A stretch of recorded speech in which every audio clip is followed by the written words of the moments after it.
Bien-aimés frères et sœurs, vous connaîtrez la vérité et la vérité vous affranchira. Ça, c'est pas moi qui le dis, c'est la Bible qui le dit. Mais moi, je vous dis mieux. Vous connaîtrez la vérité historique, notamment celle de vos ancêtres kémites, et vous aurez une vision globale de ce que c'est que la vraie souveraineté politique. J'ajoute, vous reviendrez à la spiritualité africaine ancestrale et vous comprendrez les enjeux de l'indépendance économique. Et pour terminer, vous accepterez votre identité culturelle kémite et vous obtiendrez deux choses. La première, c'est la paix. La seconde, c'est le développement, à une condition. L'unité de toute l'Afrique noire, l'unité de tous les Noirs du monde entier. Otep à tous, bienvenue sur la chaîne des panafricanistes par essence, par conviction et par excellence. Celle des citoyens kémites par nécessité et obligation de combat. Nous sommes une chaîne qui n'est guidée que par nos ancêtres et rien que par les ancêtres qui appartiennent à l'égrégore du monde noir. Par conséquent, nous ne croyons en aucun Dieu venu de l'étranger.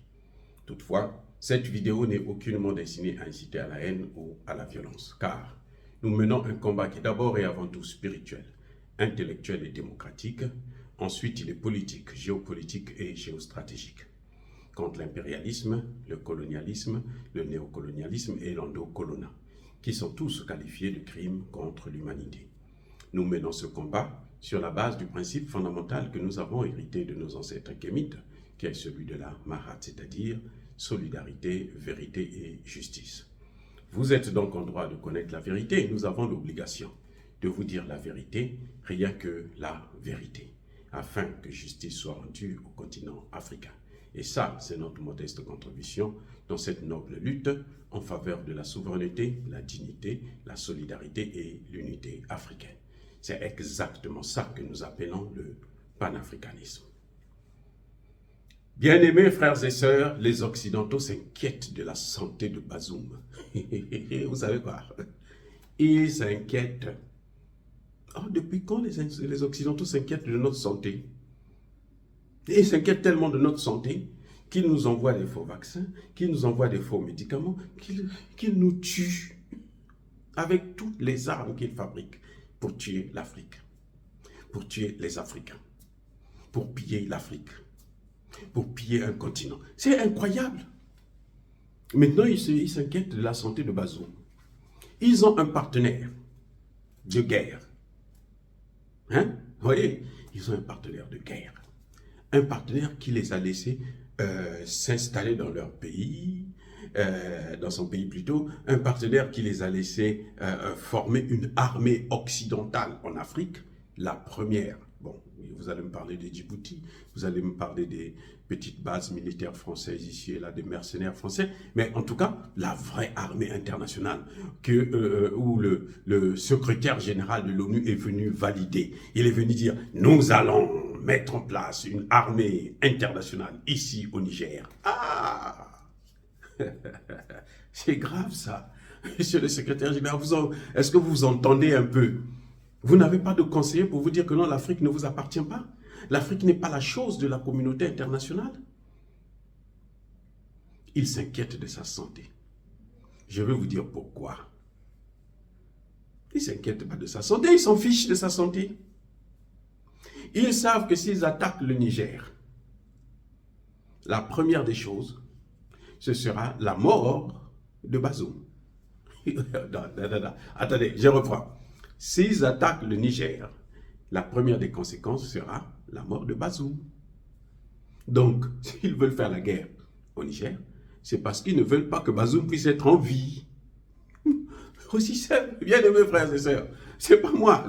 Regardez vous-même les faits. Ils disent que nous allons intervenir militairement. L'intervention militaire, ce n'est pas l'idée de la CEDEAO. Non, non, non, non. La CEDEAO est victime du chantage. Parce que comme nous avons des larbins, des gens qui ont des dossiers juridiques de drogue et autres qui sont très lourds, donc on peut les manipuler facilement. Et ce n'est pas une décision de la CEDEAO. C'est une décision de la France, des États-Unis et autres. Maintenant, les États-Unis ont compris que non, si on va vers cette guerre-là, nous, on doit perdre. Donc, qu'est-ce qu'ils font? Ils reculent et ils exposent la France.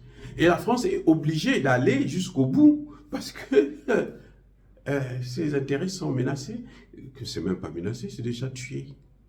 Les intérêts de la France, là, sont déjà tous neutralisés. L'uranium, là, la France va perdre. Et de toutes les façons, les Français ont dit que nous, on ne puisse pas sur le sort. Donc, ils décident donc d'intervenir. Ils ont essayé de forcer la porte avec l'Union africaine. L'Union africaine a dit, ça suffit. Vous nous avez assez manipulés. Maintenant, là, si vous voulez, vous prenez votre putain d'argent que vous nous donnez. Et puis, nous, on va continuer dans notre pauvreté, mais avec notre souveraineté. Ils sont comment? Ils sont foutus. Ils ne savent plus quoi faire. Maintenant, ils se disent, mais qu'est-ce qui se passe? Le gouvernement nigérien décide de poursuivre Mohamed Bazoum pour haute trahison et pour atteinte à la sécurité de l'État. Ce sont des faits graves. Il peut encourir la peine de mort. Et oui, la peine capitale hein, pour ce genre d'infraction. Alors, que fait-il? Qu'est-ce qu'il doit faire? Si Bazoum est jugé, Bazoum va trahir, puisqu'ils ont des dossiers. Tchani était le chef de la garde présidentielle. Tout ce que faisait le président, lui, il connaît. Les mouvements du président, lui, il connaît. Les relations du président, lui, il connaît. Les textes que le président signait, lui, il connaît. Il est là. C'est un agent secret, c'est un agent de sécurité, c'est ton officier, c'est ton meilleur ami. Il a toutes les informations. Quand Bazoum était en train de vendre le pays, brader le pays, lui, il était là, à côté, il voyait. Et il décide que non, ça ne peut pas continuer comme ça. Donc, quand il prend le pouvoir, il sait à qui il aura affaire, puisqu'il connaît les interlocuteurs de son chef, son ancien chef. Il les connaît. Donc, son ancien chef, là, le jour de son jugement, là, il sera obligé de trahir la France, les États-Unis et tout le reste. Déjà, Tchani a annulé les accords de défense. Et quand vous lisez les accords de défense, tout était défavorable pour le Niger et favorable pour la France. Il y a aussi des accords qui ont été signés avec les États-Unis. Tout ça, on va revoir. Les États-Unis aussi, les accords là sont bidons. On va les annuler. Donc, ce qui reste quoi? Ce sont les preuves. Ce sont les preuves que détient Bazoum. Et c'est ça qui va sortir le jour du procès. C'est ça qui inquiète les Occidentaux en ce moment. Ce n'est pas l'état de santé de Bazoum. Bazoum est en bonne santé et en très bonne santé. Mais le problème, c'est que Bazoum, c'est vrai, il doit perdre du poids, il était bien. Lui, il avait l'électricité pendant que 90% de la population n'a pas d'électricité. Il a l'eau pendant que plus de la moitié de la population n'a pas d'eau. Il était bien. Ces avantages-là sont coupés. Subitement, brusquement. Boum, c'est parti. Mais vous et moi, vous pouvez piquer une crise. Vous êtes habitué à être nourri au lait. Vous pouvez tuer des gens, personne ne va vous dire un mot. Bazoum, c'est un terroriste. Bazoum est un terroriste. Bazoum a plusieurs nationalités, y compris malienne. Bazoum est venu négocier pour le compte des Touaregs et des tribus Azawad du nord du Mali. C'était lui le porte-parole, Bazoum, il y a plusieurs années de cela. Maintenant, les Français l'ont amené au Niger pour être le président. Donc, Bazoum connaît trop de choses. C'est pour ça que c'est bien que le président Tchani ne l'ait pas tué. Il connaît trop de choses. Quand il va révéler ça, là, vous allez voir que ça va être une bombe. Maintenant, les Français ont peur. Les Américains ont peur. Les Allemands ont peur. Ce sont eux qui ont signé les accords. Ce sont eux qui l'ont encouragé. Ce sont eux qui l'ont amené au pouvoir. Maintenant, il faut qu'ils assument. Qu'ils assument. Et ça devient difficile. Donc, quand vous entendez parler de l'état de santé de Bazoum qui se détériore, en fait, ce n'est pas ça. C'est la peur que Bazoum puisse parler un jour. Et oui. Quand Tchani le laisse parler avec les autres, mais il reçoit des dossiers, il est enregistré. Qu'est-ce que vous croyez? Vous croyez que... Mais attendez, vous avez affaire à un militaire, hein, un flic, puisque c'est la sécurité présidentielle. C'est un flic aussi. Donc, il s'était chargé. C'est qu'il a toutes les informations, il est enregistré. Atteinte à la sûreté de l'État, c'est quoi?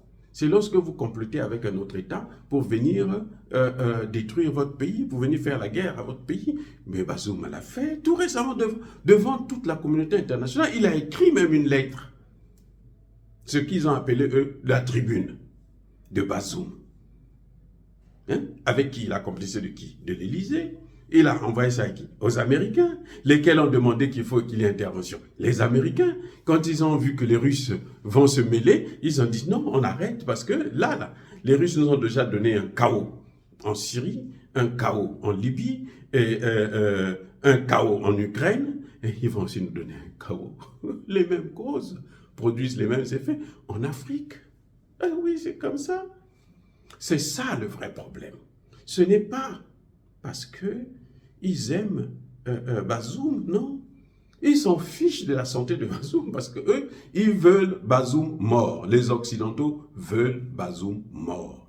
Parce que si Bazoum se met à table, si Bazoum se met à parler, si Bazoum commence à cracher le morceau, l'Occident sera hyper, super humilié. Mais de toutes les façons, nous on connaît déjà, on vous le dit tous les jours.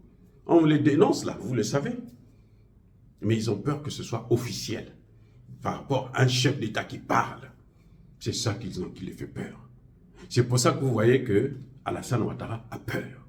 Alassane Ouattara veut faire la guerre. Ils savent que s'ils entament la guerre, la première victime de cette guerre sera Bazoum. Leur problème, c'est étudier l'autre Mohamed Bazoum. Leur problème, c'est celui-là. C'est pas sa santé. Ils s'en fichent de sa santé. Ils n'ont rien à foutre. Et sa santé, elle est bonne. Il a peut-être des soucis parce qu'il a perdu le pouvoir, qu'il avait eu difficilement, qu'il a, après les sacrifices humains énormes, et maintenant il perd ça comme ça, il ne sait plus quoi faire, il est en prison, Bazoum n'a plus d'électricité chez lui, il n'a pas d'eau comme tous les Nigériens. C'est tout le monde qui n'a pas d'électricité. Ce sont ses amis qui ont décidé comme ça. C'est le résultat des sanctions, du manque d'électricité. C'est le résultat des sanctions. Eh bien, puisque c'est comme ça, Bazoum aussi subit exactement ce que subit son peuple qu'il a sacrifié. Dire cela, c'est inciter à la haine ou à la violence. Non. Yaba Kolerve, Yama Lembe, les Occidentaux ont peur que Bazoum parle. Il va dire des choses que le monde ne veut pas entendre. Bien-aimés frères et sœurs, soyez bénis, abondamment bénis par le Dieu des Kémites et par nos ancêtres angélisés. Mais que tous ceux qui persécutent le continent africain, tous ceux qui le pillent et le déstabilisent, qu'ils soient noirs, blancs, chinois, arabes, indiens, qui qu'ils soient maudits, punis, foudroyés, neutralisés, effacés, écrasés par le Dieu des Kémites et par nos ancêtres angélisés. Vive l'Afrique éternelle, j'ai dit et j'assume.